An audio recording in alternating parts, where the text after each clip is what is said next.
কোনো ভোগান্তি হচ্ছে কিনা?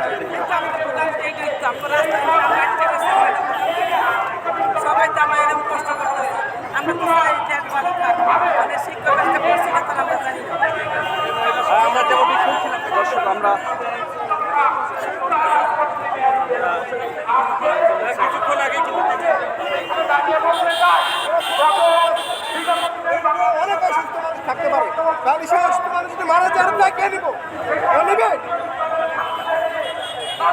এরা মানুষের উপর জুলুম করতেছে। আপনার মতে আন্দোলনটা কিভাবে হওয়া উচিত যদি একটু বলতেন? আন্দোলন আন্দোলন কি এত মানুষকে কষ্ট দেওয়া? হ্যাঁ সেটাই, মানে কিভাবে হওয়া উচিত সেটা একটু বলুন। মানুষকে কষ্ট দিতে পারে না। যদি বলতেন আন্দোলন ওনারা মিটিং করতেছে, ওনাদের মতো ওনারা করো, আমরা যারা সাধারণ পাবলিক ওনাদেরকে ওনারা কষ্ট দিতে কেন? রাস্তায় সবাই কষ্ট করতেছে। ধন্যবাদ আপনাকে।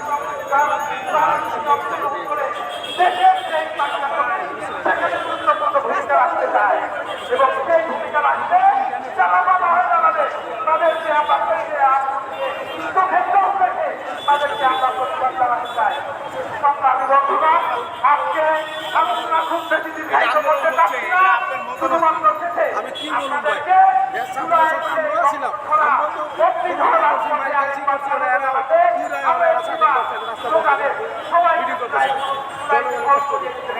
দাবি নিয়ে আন্দোলন করছে, রাস্তা ব্লক করছে, দাবি নিয়ে